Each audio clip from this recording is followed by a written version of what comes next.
GREM presenta un espacio dedicado a nuestros orígenes. Bienvenidos a una hora para la reflexión de los acontecimientos que forjaron nuestra existencia. Diálogos con la historia, un espacio dedicado a nuestros orígenes. Encuentros con nuestro pasado. Diálogos con la historia. Muy buenos días, estimados amigos del Grupo Radio Estéreo Mairán. Hoy es sábado 19 de junio de 2021 y es un grato placer darles la más cordial bienvenida esta mañana de historia. Gracias, muchas gracias por la oportunidad de convivir a través de esta pasión. Soy Luis Alberto Vázquez Álvarez. Ante el enorme conocimiento y crecimiento de la llamada aldea global, que comunica infinitamente al mundo entero, hemos caído ahora en una nueva situación de la historia, la regional. Ya no más a las grandes civilizaciones y a las grandes batallas y conquistas. Lo mejor es lo inmediato, lo próximo. San Pedro de las Colonias, su trayectoria y vida actual. Ese es nuestro tema de hoy. Y recuerden, distinguidas damas y caballeros amantes de la historia, que para nosotros escuchar sus opiniones nos enaltece, eleva nuestra calidad humana, porque lo que ustedes decidan compartirnos es muy valioso para nosotros. Con mucho agrado damos la más cordial de las bienvenidas a nuestro invitado, Adrián de la Rosa, ingeniero zootecnista y licenciado en filosofía, pero especialmente amante de las culturas prehispánicas del norte de México e investigador de la historia regional lagunera. Buenos días, Adrián. Muy amable, doctor, buenos días. Y bueno, vamos a tener como fondo musical un tema muy relacionado con lo que vamos a platicar. Es el corrido de Hilario Carrillo. Y bueno, antes de empezar, precisamente quería preguntarle yo aquí a Adrián, que nos hable un poquito de este corrido, Adrián. El priato nos hizo héroes falsos con pedestal de arena, pero olvidaron los corridos de historia popular, de gente que existió, que lograron tocarla, lograron abrazarla, lograron tomarse el tequila con él. En el tiempo de las haciendas, que aquí en el norte de nuestra laguna, había los hacendados que, valga la redundancia, tenían que cuidar su algodón, sus pertenencias, las vías de transporte, y nombraban al mejor pistolero como un juez de acordada y defensa. En este caso, Hilario Carrillo era juez de acordada y defensa, que recorría a caballo San Pedro hasta Tlahualilo, Santa Teresa, Luchana, que mucha gente dice Luchanas, en realidad es la palabra Luchana. Fue Hilario Carrillo, y casualmente en el panteón de San Pedro está sepultado él, y a un lado está su asesino, Pascual Orozco, que lo mató con un tiro de Mauser. ¿Qué te parece? Pues muy interesante, es la música que vamos a estar escuchando. Bueno, vamos a hablar del tema de San Pedro de las Colonias, a la que se le llama también cuna de la Revolución Mexicana. Pero por un lado, pues nos gustaría que nos hablaras un poco de su cronología y por qué de las colonias, San Pedro de las Colonias. Creo que es algo, todo el mundo lo repetimos, pero ¿qué significa de las colonias? Voy a tratar de evitar fechas para no fastidiar la radio escucha, pero nomás fijaría una, la 1862, cuando termina la guerra de Juárez contra la intervención francesa. Obviamente todos los coroneles y soldados se retiran a sus lugares de origen. Ahí viene el señor Gorgonio Gámez, vienen de la hacienda de Patos, General Cepeda, de una colonia agrícola, ya vamos. Y luego siguen a otra colonia agrícola, aparte de La Fuente, junto a la hacienda Castañuelas. De ahí se vienen ellos ya con el coronel Jesús María Gámez, hijo de don Gorgonio, a la cabeza como fundador, y se vienen a otra colonia agrícola, a San Lorenzo. Hablamos de 1873. Nada más que recordemos que las presas que tenemos, Lázaro Cárdenas, que es almacenadora, y derivadora de las tórtolas, una se hace en 1946 y la otra después, 1968, o sea, antes no había presas. ¿Por qué me remoto esto? Porque la venía del agua, el río venía, y el Cerro San Lorenzo era un brazo natural del río, entonces les invaden su colonia a ellos. Okay. Otras se vienen a otra colonia, a Carolina, ahí se sientan. Ya cuando empiezan a ser agricultores, van al Congreso a pedir ya para fundar a San Pedro de las Colonias. Ya tenían por eso tanta colonia. ¿Y por qué San Pedro? Porque se radican primeramente junto a la misión de San Pedro que había construido un fraile franciscano. Que le llamó San Pedro de la Laguna por la laguna de Mairán. Recordemos que aquí tenemos 13 lagunas grandes, la más famosa, la de Mairán y la de Viesca. y la gente buscando el agua ahí se acercaba. Y también el fraile buscando acercar a los indígenas nuestros para educarlos y catequizarlos. De viene San Pedro de las Colonias. Y aquí quisiera, si me permiten, hay varias ciudades que se advocan el nombre de cuna de la revolución, pero cuna de la revolución nomás puede haber una, que es San Pedro de las Colonias, Coahuila. Porque ahí se escribió en 1908 el libro de la Asociación Presidencial que dio pauta a derrocar a Porfirio Díaz. Ahí nació todo. Ahí Francisco I. Madero estaba. Ahí está, ahí vivió en la Casa de la Cultura, que es actualmente. Aquí quisiera un detalle, en esa Casa de la Cultura, antes ahí vivía Francisco I. Madero.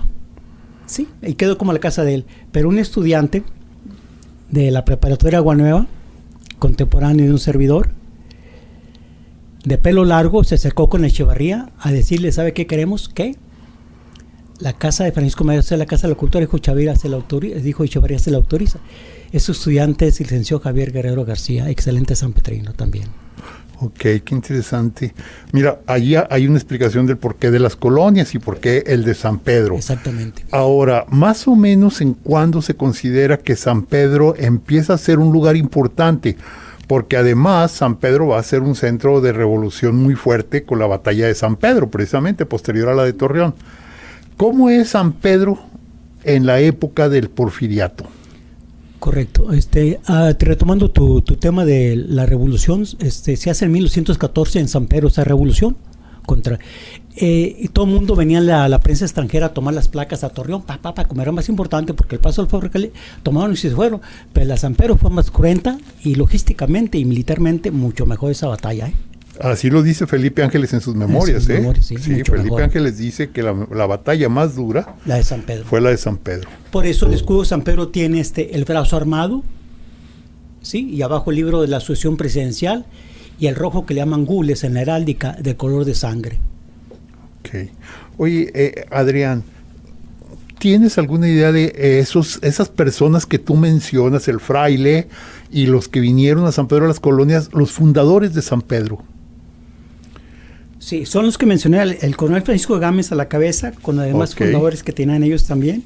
Venía Jesús María Gámez, el coronel, Epitacio Cifuentes, Jerónimo Berlanga, Juan Acuña, Seferino Méndez, Francisco Gámez, hermano también del coronel, y Porfirio Dorantes. Incluso entrando a San Pedro en la plaza están un monumento a ellos en sus columnas de los fundadores de San Pedro. Ah, qué interesante. Oye, ¿y ellos están en el Panteón de San Pedro? Unos sí están, otros no, pero afortunadamente todavía parientes de ellos, de la familia Gámez, de los Fernández, todavía están ahí viviendo en San Pedro. Okay. Ahora bien, San Pedro no ha sido nunca considerado como pueblo mágico, hasta ahorita que yo sepa. Porque hay una norma, tiene que tener cierto tipo de antigüedad y cierto tipo de edificios, no lo tenemos en San Pedro. San Pedro a pesar de que es de las ciudades más antiguas, no es tan antigua como Viesca, como Parras, por eso no tenemos esa categoría de pueblo mágico. Pero sí tiene algún tipo de arquitectura, atractivos. Excelente pregunta. Tenemos la Casa Cantera, que actualmente es un museo. Tenemos la parroquia dedicada a San Pedro Apóstol, una parroquia tipo basílica, o sea, su nave central grande y las naves laterales chicas. Y todas suspendidas por las columnas tipo dórico. Ya ve que vemos jónico, corintio y dórico. Son dórico. ¿Qué más tenemos ahí? Aquí también quiero mencionar, tenemos un reloj de San Pedro que es clásico. Para mí siempre he tenido promovido que sea como el llavero, que nos represente, como el Cerro de la Silla en Monterrey, como el Cerro de la Bruja en Zacatecas, que sea el reloj. Ese reloj de 1890 se hizo y quedó al desuso continuamente. Me acuerdo que los bailes en la plaza a veces lo usábamos como migitorio o para borrar trapeadores o en aquel tiempo, ¿no? También aquí viene otro personaje célebre de San Pedro. Un presidente municipal de 29 años de edad, el licenciado Javier Guerrero García, que se tomó a cuestas echar a andar el reloj, que da técnica alemana, es mecánico ese reloj, de estilo morisco, tipo el minarete que usan los árabes para rezar, y aún funciona. Es un monumento histórico nuestro y ese reloj. Okay. Está en la plaza, está a un lado de la plaza, pero además se licenció en ese tiempo siendo alcalde en su periodo, hizo una plaza cívica abajo, limpiando todo lo demás y una fuente, y está espectacular. ¿Qué más tenemos? La Casa Quemada, así llamada porque una casa también muy bonita, antigua, porque cuando quieren sacar un revolucionario de ahí, le queman la casa. Okay. Tenemos también la casa se llama la Casa Camiuchipi, muy antigua, Es famosa porque después se hizo una casa de huéspedes, ahí incluso estuvo hospedado el mimo Cantinflas, Mario Moreno Cantinflas. ¿Qué también tiene San Pedro? Tiene el reloj, lo mencioné, tiene también la casa cantera, la casa quemada, tiene también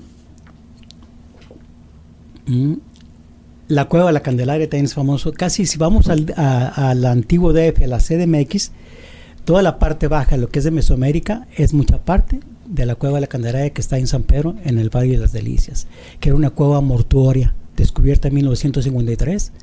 Lo usaban nuestros indígenas para enterrar a sus deudos, y ahí sacaron en el 54, muchísimo a la Ciudad de México. Tenemos también la Casa de las Torres, la parroquia de San Pedro ya la mencioné, recordaba, lo hacía vía telefónica en aquel tiempo que era niño, acudíamos ahí a ver al hombre araña, un señor de bajos recursos que se dedicaba a escalar las torres y juntaba sus monedas únicamente con las puras manos y los pies descalzos. ¿Pero sí le llamaban el hombre araña? Sí se llamaba él el hombre araña. Interesante, ¿no? Llamaba, sí, él era el hombre araña. Era el reloj público, lo mencioné, y y el Panteón Municipal, donde están enterrados Hilario Carrillo y Pascual Orozco. Ok. Oye...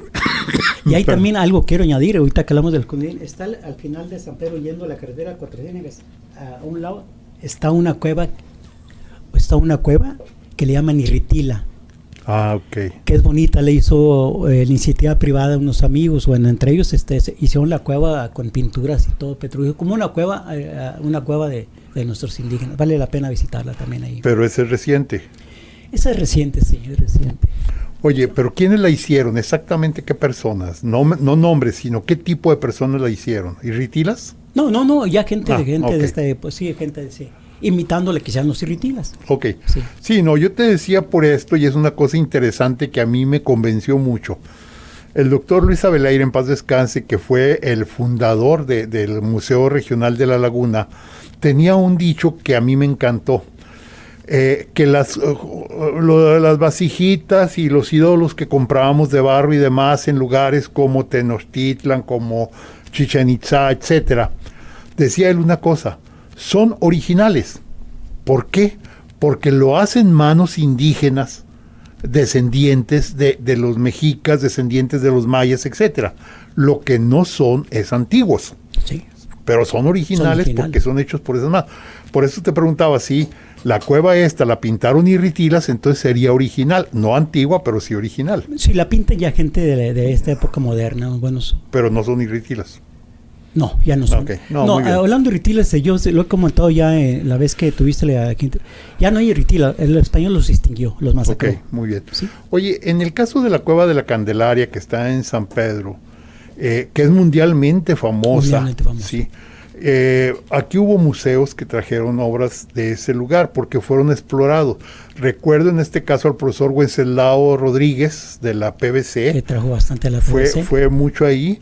También varios arqueólogos aficionados, porque no eran arqueólogos de profesión, que fueron también fundadores de lo que fue el Museo Regional de La Laguna. Recuerdo al doctor Luis Maeda, Villalobos, y a otras personas que fueron a la Cueva de la Candelaria. ¿Cuál es el valor arqueológico de la Cueva de la Candelaria? El arqueológico era el único cementerio que hemos encontrado colectivo. Casi había restos mortuorios en una cuevita, aislados, todo, pero ahí estaba todo, gran cantidad de niños, de mujeres, de ancianos, de indígenas ahí. Incluso el mensaje que nos tenían, cómo se enterraban en la posición fetal. Se le ponía también la comida que les gustaba a un lado. Y ahorita que mencionaste de las figuras que hacen nuestros nuevos indígenas, aquí era cuando nos encontramos algo. Hay un antropólogo alemán que dice, hablando de nuestra Mesoamérica, a veces cogemos las conchitas perforadas y les ponemos un cordón para hacernos un collar. Él dice que no las toquemos, porque unas sí eran collares, pero otras dice eran mapas siderales o astrales. Y él pone la foto de ese hallazgo, de las conchitas perforadas con el orificio en el centro, unas de un tamaño, otras de otro diámetro, y se remota al plano astral de aquel tiempo. La fotografía dice, estaban ubicando los planetas nuestros indígenas. Bueno, se supone que en la antropología actual y en la arqueología actual no debes mover lo que encuentras, en particular las tumbas, no las debes tocar. No. Por lo menos documentalas antes de que las toques, porque te dan una enseñanza muy fuerte de lo que es el contenido de ese lugar. Adrián, vamos a hacer una breve pausa y ahorita al regresar me gustaría que nos platicaras un poco más de Francisco I. Madero, su libro, La sucesión presidencial en San Pedro en esos años de 1908-1909. Vamos a una pausa. El diálogo continúa después de esta pausa. Escúchanos en línea a través de www.noticierosgrem.com.mx. Diálogos con la historia. Q 91.1 FM. Es tiempo de continuar dialogando con la historia. Escúchanos en línea a través de www.noticierosgrem.com.mx. Diálogos con la historia. Q 91.1 FM. Regresamos a Diálogos con la Historia. Hoy estamos platicando de San Pedro de las Colonias, su trayectoria y vida actual, y está con nosotros Adrián de la Rosa. Él es ingeniero zootecnista y en el otro extremo licenciado en filosofía, pero sobre todo es amante de las culturas indígenas de Iberoamérica y también de la historia regional. Adrián, tú mencionaste al principio de este programa que San Pedro es la cuna de la revolución y le das un sentido muy lógico para mí muy valioso, el hecho de que estando viviendo ahí Francisco I. Madero escribió su libro La sucesión presidencial, que fue lo que movió a todo México de manera muy fuerte para lo que vendría a ser la revolución de 1910. Platícanos un poco de Francisco I. Madero y San Pedro de esos años. El señor venía de Perros de la Fuente, de una familia terratenientes, católico, se va a Nueva Orleans, a lo que llamamos las luces, se mete a la Orden de Rosacruz, se comentan algunos historiadores, y trae las ideas ya liberales de la independencia, de la revolución aquí nosotros.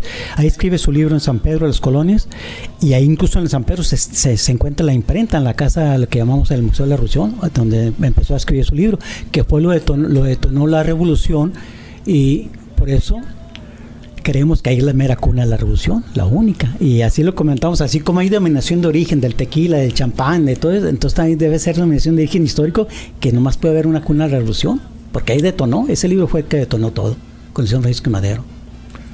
Ahora bien, ese libro hace un análisis político. Él había vivido también en Francia. En Francia tiene bastante conocimiento. Yo tuve oportunidad de estar en la escuela en París, donde él estudió, y allí están las calificaciones de él. Era buen estudiante. Sí, excelente. Sí, y también, como dijiste, estuvo en Estados Unidos. Él vio el sistema europeo, que es a veces uno de los problemas serios, que en México queremos ser como en Europa, cuando somos radicalmente diferentes, somos otro extremo. Pero bueno, hay gente que no entiende las distancias. Él pensaba que México requería de un cambio de gobierno, algo lógico. Pero ¿qué es lo que, la relación de él con los sanpetrinos? ¿Encontró eco a sus ideas en San Pedro? Sí encontró eco, puesto que incluso ahí bastante gente también se levantó en armas simultáneamente con él, sí, bastante, sí, era carismático, bajito de estatura, pero era carismático, excelente orador.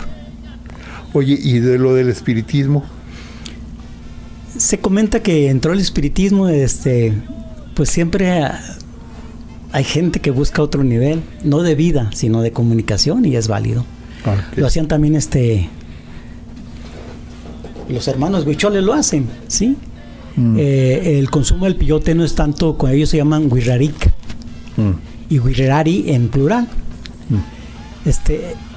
El peyote como una forma de a otro nivel, no de vida, repito, de comunicación con algo más allá. Entonces es válido. En el tiempo de señor Madero era muy popular el espiritismo. Okay. Y las medium también. Se moría alguien, yo iba con una medium en que me comunicara con mi ser querido, etcétera. Era lo clásico. Y además es la época precisamente en que en todo el mundo se empieza a dar ese regreso, como dijiste hace un momento, que era de los Rosacruces, pero también era de los espiritistas. Es la época en que aparecen personajes como Madame Bouvier, que era una de las principales. Oye, pero aquí hay un aspecto interesante. Francisco I. Madero escribe su libro La sucesión presidencial en San Pedro de las Colonias. Pero en realidad él lo da a conocer fuera de San Pedro porque es cuando se va a la convención antireeleccionista y lo nombran a él como candidato junto con Emilio Vázquez Gómez. Vázquez Gómez. Sí. Después Madero va a cambiar toda su política, va a romper con el partido antireeleccionista, va a crear su propio partido, el Partido Constitucional Progresista, y va a traer a otro personaje de la historia de México, que es José María Pino Suárez, como vicepresidente. Él era de Yucatán, o sea, de extremo a extremo, porque Pino Suárez era yucateco. ¿Cómo se vio en San Pedro la visión de Madero al cambiarse del antireeleccionista a su propio partido? Y cuando llegó a la presidencia, ¿qué jaló de San Pedro? ¿Qué jaló de San Pedro? Dejó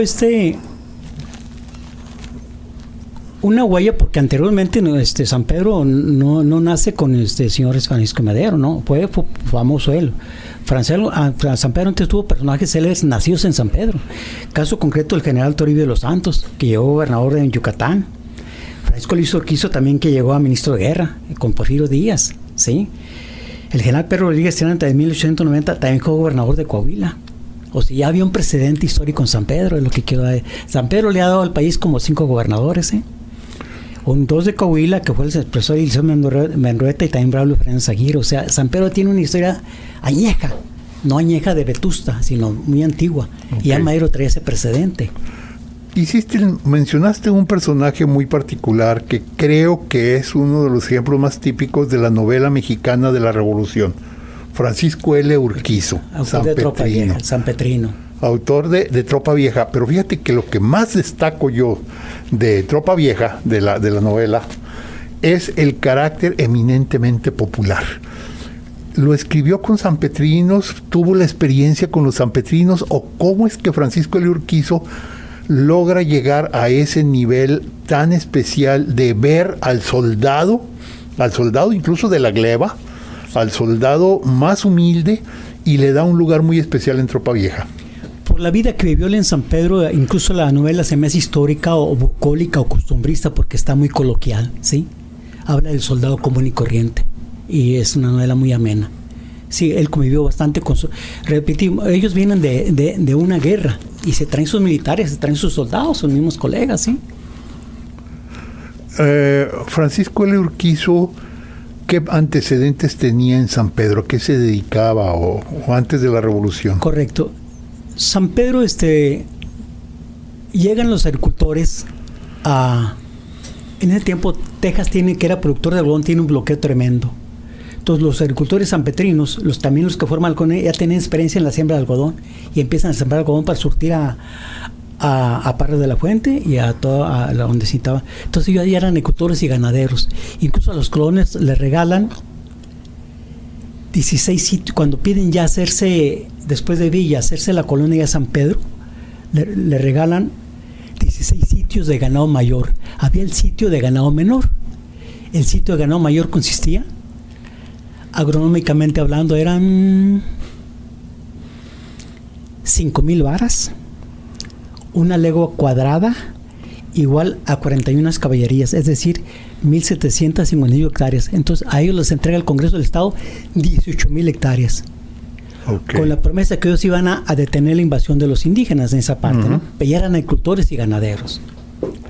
Oye, San Pedro nunca sufrió, ahorita que mencionaste indígenas, ataques indígenas, ¿se defendió o cómo estuvo? Sí, por eso las misiones. La misión tenía ese contexto, ¿no? Pues dicen que venía adelante la cruz y atrás la espada. La misión tenía esa finalidad, ¿no? Catequizar al indio para rescatarlo para Dios, quitarlos del demonio. Y hacían sus misiones. Y muchas misiones, incluso Saltillo se fundó como 4 o 5 veces, era San Esteban, era acá, por la invasión de los indígenas. Bien. Porque había indígenas que tenemos la laguna. Ellos iban a comer patos, al pescado, a ver el animal que iba a ver el agua y cazarlo. Ahí tenían todo un paraíso. Por eso había bastantes indígenas ahí. O sea, grupos indígenas que se dedicaban a eso. Sí. Oye, cerca de San Pedro existen algunos lugares muy atractivos. Me interesa particularmente platicar uno que ahorita ha vuelto a salir en grande con el problema de Ayotzinapa, que es la escuela rural normal, no me acuerdo si es normal rural de Santa Teresa. Bueno, no sé si el nombre correcto es Santa Teresa. Sí, te lo vimos. Sí. Esa escuela tuvo un valor muy alto en la vida social de la laguna del área de San Pedro, ¿no? Sí. Ya hace más abusando de tu valía, si me permites, faltó nombrar también un personaje célebre de San Pedro, los actuales, la profesora Carmen Aspe de Pico, una poetisa famosa y excelente maestra.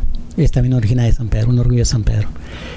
A tu pregunta, Santa Teresa, pues relaciono con la cuestión de la normal. Yo quiero remontarme a 1921 cuando el señor José Vasconcelos crea las escuelas rurales con la finalidad de inducir al progreso al campesino y al indígena. Continúan, después viene la época cardenista y crean las escuelas normales rurales. Después de ahí se forma, en esas escuelas era de una educación socialista, un tanto ateísta, y sobre todo con el materialismo histórico muy fuerte, diferente al dialéctico. Pero salían esas escuelas, incluso la Santa Teresa, fueron 29. De ahí en el 68 nomás quedan 14, pero quiero hablar igual que Santa Teresa, igual que de Yosinapa, igual que la de Saucillos, igual que la de Salaices. Todas tenían una disciplina militarizada o semimilitarizada. Hablo también de Santa Teresa. Había el toque de levante a las 5:30 de la mañana. Y luego el toque de silencio era a las 10 de la noche. Pero tenían limpieza, actividad agropecuaria, actividad agrícola, cocina, enfermería. Es una formación muy completa. Y la diferencia del profesor rural al profesor urbano, ellos tenían la actividad de que se educaban a sí mismos y educaban también a la comunidad, salían a la comunidad a ser agentes de cambio y formar liderazgos, ¿sí? Y además se educaban niños y adultos y a los que estaban adentro. Era una cosa, obviamente viene la guerrilla, muchos se incorporan al Partido Comunista Mexicano y otros logran integrarse a la guerrilla, no le conviene al priato y empieza a hacer las normales, ¿sí? Y nomás quedando 14. Pues sí. Oye, una pregunta. Tengo entendido que esas escuelas estaban prácticamente subsidiadas al 100% por el gobierno federal, que el costo para una persona, para un estudiante, era bajísimo, ¿no? Pero que además tenían comedores y tenían dormitorios, ¿es correcto? Sí, pues sobre las actividades, se cobraba como era para gente campesino, se cobraba una cuota módica, pero el que no la tenía no daba. Pero había comida, había desayuno, había cena, había todo. Había dormitorios, era un internado, tenían alberca y tenían todo, y iban a las granjas de los cerros con los conejos, con las gallinas y todo. Era una cosa fabulosa. Fíjate que yo recuerdo que por lo menos en los primeros años aquí en Torreón, en los premios Torres, ese famoso premio que ha sido maravilloso, que se hacía entre los niños que terminaban sexto de primaria, se hacía un concurso de conocimientos y preparación. Parte de uno de los premios era irse a la escuela de Santa Teresa, los más destacados. Eso significaba que estaban atrayendo talento en esas escuelas. Bastante. Sí, entra el alumnado, ¿no? Había la selección y escogían a los mejores alumnos y lo estaban pivoteando en oratoria, en conocimiento y todo. Sinceramente, se les satanizó mucho, pero era una excelente preparación de ahí. Salieron también fabulosos maestros de Santa Teresa de vocación. Antes eran de vocación, no de la nómina como actualmente, pues son muchos, eran de vocación. Ahora, prácticamente la idea de Lázaro Cárdenas al crear las escuelas normales rurales y ponerlas en lugares alejados de las poblaciones grandes era no sacar de su contexto social a los maestros, sino dejarlos ahí mismo adentro, de tal manera que no fuera un sacrificio para el profesor rural irse a un ejido, como actualmente vemos, por ejemplo, que sucede en muchas escuelas normales, que se considera castigo que te manden a un ejido, sino que más bien era como mantenerte dentro de tu mismo ritmo, quedarte ahí educando en la escuela. Sí, era precisamente la idea. Yo educo a esta comunidad para que unas que egresen de esta comunidad sigan siendo agentes de cambio en su comunidad, ¿verdad? No vayan a otro lado. Y a otro lado, otra normal hacía lo mismo.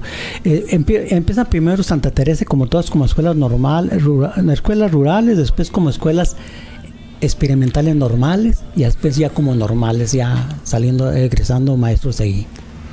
Pero sí era la finalidad, ¿no? Primeramente, educar al campesino y al indígena para que fueran agentes de cambio en su misma comunidad. ¿Qué tal funcionó en el área de San Pedro la Escuela Normal de Santa Teresa? Es decir, me refiero yo, ¿sí generó una buena cantidad de maestros? Sí, bastante, sinceramente, son de vocación. Los que yo conocí eran de vocación, excelentes maestros. Que se quedaron en la comunidad a vivir. Se quedaron en la comunidad a vivir. Ok, magnífico. Pues muy interesante porque fue un experimento muy bueno que también en ciertos lugares no tuvo muy buenos resultados. Creo que en el mejor de los casos eran aquellos famosos desorejados que los caciques tomaban al profesor rural y le cortaban las orejas y lo mandaban de regreso a su casa. Pero muy bien. Adrián, vamos a hacer una breve pausa y continuamos. Con todo gusto. El diálogo continúa después de esta pausa. Escúchanos en línea a través de www.noticierosgrem.com.mx. Diálogos con la historia. Q 91.1 FM. Es tiempo de continuar dialogando con la historia. Escúchanos en línea a través de www.noticierosgrem.com.mx. Diálogos con la historia. Q 91.1 FM.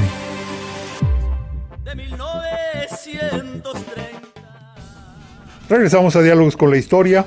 Estamos platicando acerca de San Pedro de las Colonias, su trayectoria y su vida actual. Está con nosotros Adrián de la Rosa, él es ingeniero zootecnista, licenciado en filosofía, amante de las culturas prehispánicas del norte de México y le gusta mucho, es investigador de la historia regional lagunera. Adrián, hay cerca de San Pedro, hace rato platicabas que por muchos años no hubo presas. Todos sabemos, por ejemplo, que el torreón original que se creó hacia 1850 y tantos por el señor Zuluaga tenía dos finalidades. Una era observar, que era la principal, observar la avenida del río, que de pronto traían las aguas broncas que se lo llevaron al primer torreón, de hecho. Y la otra era vigilar a grupos indígenas que podían saltar el lugar. Eso nos lleva a entender claramente que las aguas, tanto del Nazas como de la Guanabal, no tenían control, y si viéramos como ahorita de pronto se dejan venir y llegan, y pues no sabemos qué pasa, hasta que ya en los años 30 y 40 se crearon las otras presas, hasta 60, creo que fue cuando se creó la presa de las Tórtolas. 68 para ser exacto. Ok, sin embargo, hay un lugar muy bonito, muy agradable en San Pedro, que es la famosa presa de Guadalupe. Platícanos un poco de ella. Ok. Como antecedente, el río Guanabal y el río Nazas. El río Guanabal, pues, de Zacatecas, el Nazas viene de la Sierra Hermosa de Durango, pasa el Sistín, el Oro, San José de Ramos, Escobedo. El río viene cambiando de nombre en cada poblado. Allá se llama el río Sistín, pero cuando pasa allá ya está el río Loro. Y ya es el río Ramos, pues es el mismo río, que es el Nazas que viene a dar aquí. Esos ríos son endorroicos, hablando hidrológicamente hablando, o sea, no van a dar mar como van todos los ríos. Esos venían a dar aquí, al interior, a la laguna, ahí se quedaban, el Guanabal y el Nazas. Entonces, las avenidas del río eran los mentados aniegos que hacían los españoles. Y lo comento, los aniegos era anegar, inundar de agua, eran bordos de 1 metro, 1.50. Ahora ya no existen. Hay una ruina nada más de esos bordos rumbo a Saltillo, pasando la Cuchilla a mano derecha. Ya nomás quedan detalles de eso.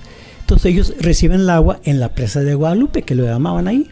La presa de Guadalupe geológicamente incluso coincide con Villanueva, que es de San Pedro, con terrenos de Madero, y hace un triángulo con terrenos de Matamoros. Es una cosa. Ahí el español, y era la costumbre del español, como el agua era la vida, para regar el algodonero, rompían botellas de champán traídas desde Francia, como dando la bienvenida al río, una fiesta célebre ahí, la presa de Guadalupe. O sea que cuando llegaba el agua había festejos. Había festejos porque era la vida. Porque aquí en la región tenemos una precipitación agronómica hablando de 200, 300 milímetros, escasa. Entonces esa agua daba la vida a toda la laguna. Oye, hay otra cosa que me llama mucho la atención. Ya queda muy poquito, pero la relación del Pinabete con la comarca lagunera. Yo sé que la carretera que iba de Torreón a Saltillo pasaba por San Pedro. Se trazaba incluso pasaba por Francisco y Madero y por todo eso. Y se puso una cortina de pinabetes, porque creo que el pinabetes tiene características muy especiales, Sí, ¿no? especial. Platícanos un poco de esa cortina que tenía una doble función del pinabete. Ok, ahorita hablabas de Covadonga, ¿sí? Es de latín cova dominica, la cual la señora es un nombre español. Esto lo vinieron a hacer los españoles, afortunadamente, la agricultura aquí en la comarca lagunera, ¿no? Las grandes familias. De ahí viene también la palabra lequeitio, que es una palabra vasca. Santa María, La Pinta, Finisterre, de latín el fin de la tierra, Ochanduri, venían los españoles y traían su tecnología. El pinabete se hizo para proteger, más que la sombra, también hay una doble, pero más que nada era una cortina rompeviento. Si vemos agronómicamente una cortina rompeviento, un pinabete de 10 metros, me protege a mí 10 veces su tamaño hasta 100 metros allá. El aire que me está pegando, le llamaban ellos pegar, porque aquí el problema en la laguna con tanto aire o por de todas maneras se causa la erosión de la tierra, o sea, me está robando todo el perfil que llamamos agrícola. Entonces, aquí en los aires, el pinabete tenía una corriente de 20 a 30 kilómetros por hora, que de no haberlo se había llevado toda la tierra agrícola. Y aquí la tierra se va con 14 a 15 kilómetros por hora, se erosiona. Se lleva las semillas, se lleva todo. Se lleva todo. Y además las heladas, el aire no le pegaba al cultivo en los 100 metros, lo protegía todo. Era fabuloso. Era la idea del español. Y por eso el pinabete lo traen a ellos. ¿Se ha acabado el pinabete en la laguna? Se ha acabado ya el avis. Este técnico avis se está acabando ya. La gente dice mucha basura, pero es mucha sombra. Sí, que era mucha basura como todos los árboles, ¿no? Pero se está acabando ya. Se está acabando. ¿Es endémico? Es de España, no era nuestro. Ok, pero aquí se aclimató muy bien. Aquí se aclimató. Aquí endémico sería el huizache, el mezquite, etcétera, así todo lo demás. Sí, se aclimató pero, por bastante. ejemplo, el huizache o el mezquite no te da la protección que te da el pinabete, ¿o sí? El huizache, aquí hubo una familia, lo trató de introducir porque tenía el huizache que da sombra. Da sombra y y pero protege el viento. No tanto, porque no es de cobertura cerrada que le llamamos. El pinabete sí es una mancha de hojas tremenda que protege todo. Y se junta un árbol con otro. El huizache no, ni el mezquite tampoco. Sin embargo, con todo, sí el camino a Saltillo, por lo menos de aquí a San Pedro, es más, yo creo que de aquí a la Cuchilla, estaba protegido por pinabetes, ¿no? Está protegido por pinabetes, sí, bastante, porque todo ese terreno era agrícola, porque ahí daba todo el agua del río, hasta Mairán. Era todo es un sembradío hasta allá, por eso iban protegiendo el español. Ok. Oye, Adrián, de San Pedro, ¿qué fiestas populares encuentras? Es la fiesta precisamente cuando matan a Hidalgo Carrillo, es la fiesta el 16 de septiembre. ¿Sí? Él lo matan el día 14 de septiembre. Y otra fiesta también que tenemos es la fiesta de San Pedro. San Pedro, 29 de junio, San Pedro Apóstol. Que sería el santo patrono. Santo patrono. Ok, muy bien. Esa iglesia también decía tiene vitrales emplomados, que era un lujo en aquel tiempo, y grandes, esa parroquia. No, pues, no sé si quieres agregar algo más de San Pedro que te llame la atención. Pues ratificar nada más que es la auténtica y única cuna de la revolución, ¿sí? Tú insistes. Sí, que... Oye, San Pedro, podemos pasar acerca de San Pedro, y hay algo que yo quiero preguntarte y que mucha gente se cuestiona. Chávez, Francisco y Madero. Y hay gente que dice lo mismo Chávez que Francisco y Madero. Hay 1000 versiones. Háblanos un poco de este poblado que está rumbo a San Pedro, aunque todavía está como que a 30 kilómetros de San 18 Pedro. kilómetros 18 kilómetros, no está tan lejos. Háblanos de Chávez y de Francisco y Madero. Es el centro de la comarca lagunera. Así de ese vuelo. Así. Y es el único municipio, el más joven de todo Coahuila. Se forma en el 36. Okay. Con tierras de San Pedro y con tierras de Matamoros, Coahuila. Y además es el único municipio que tiene 2 volcanes que la gente llama coloquialmente las tetas de Juana por el parecido que tienen, ¿no? Sí. Obvio. Es el único municipio que tiene arenas sílicas en todo Coahuila. ¿Sí? 18 kilómetros por 5 de ancho. Órale. Ahorita anda de moda el socavón en Puebla. Ahí está un socavón también en Francisco y Madero, Coahuila. Sí, ¿dónde? ¿En qué parte? Está saliendo a Finisterre a mano izquierda. Muy bien. Como a 15 minutos a caballo. Este municipio también, yo quiero decirlo, tuve la gentileza que me acompañara la Sociedad Astronómica La Laguna con sus equipos Así como hay contaminación auditiva, hay también contaminación visual y que generan las luces en la noche contra las nubes, ¿no? O los focos. Ahí tenemos, también la oscuridad se mide como se mide el agua en litros, la distancia en kilómetros o en metros. Ahí la oscuridad tiene un sistema que se llama Bartlett. Ahí tenemos oscuridad número 1, o sea, la ideal para un observatorio. Yo decía, si me permiten, ahí se le pueden ver las pompis a San Pedro en la noche.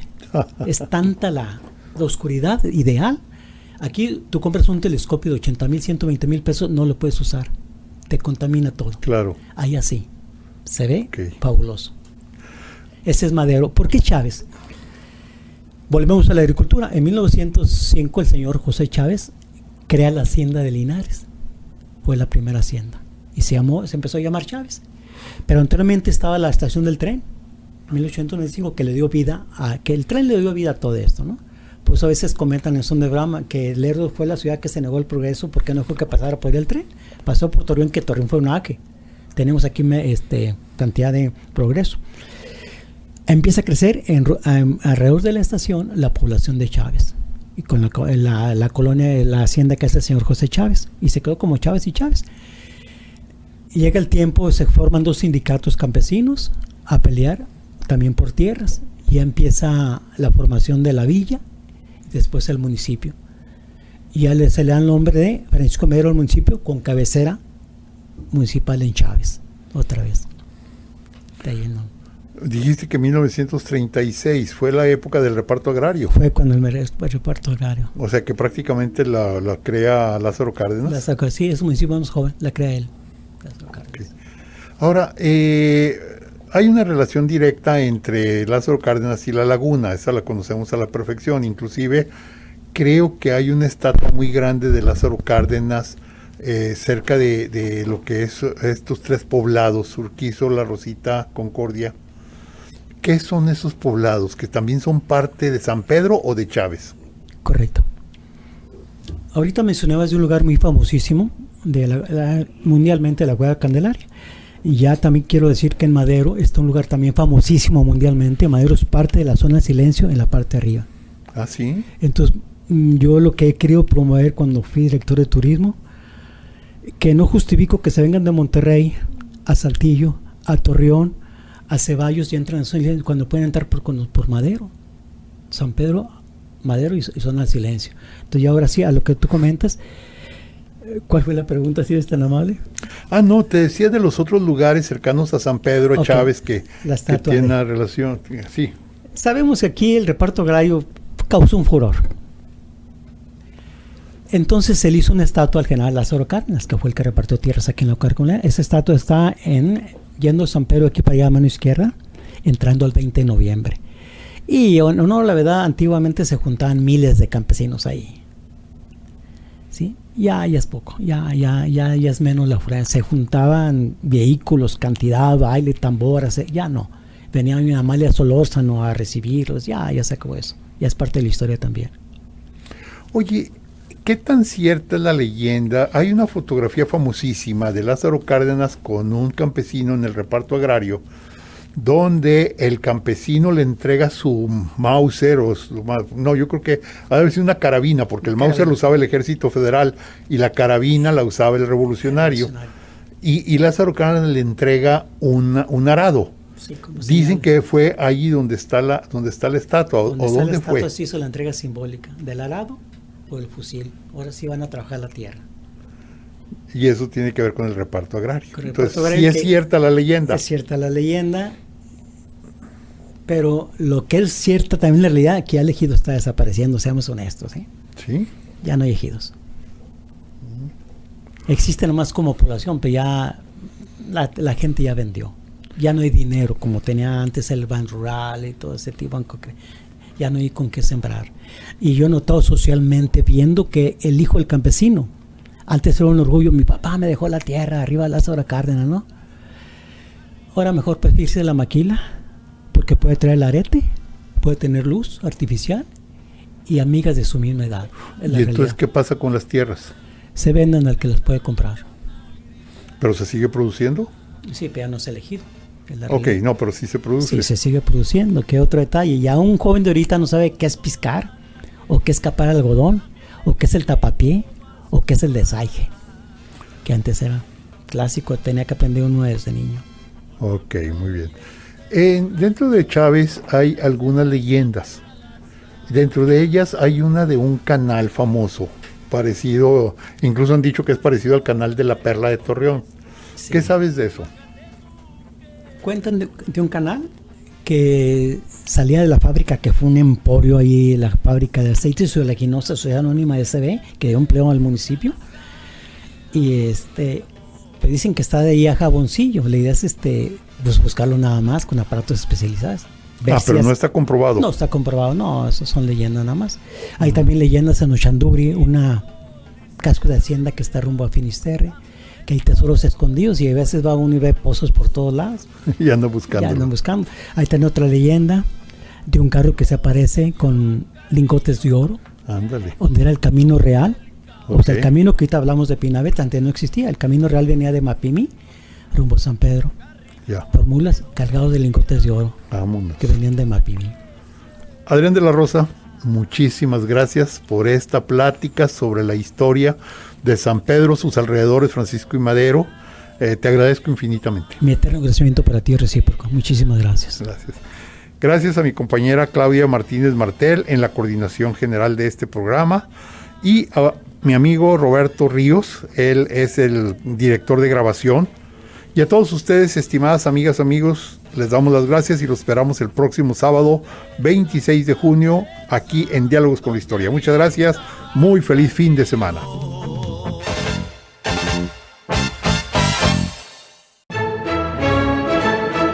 GREN presentó Diálogos con la Historia. La charla concluye por esta semana, pero nuestra raíz es extensa, por lo que te invitamos a debatir el tema en nuestra próxima emisión. Encuentros con nuestro pasado. Diálogos con la Historia.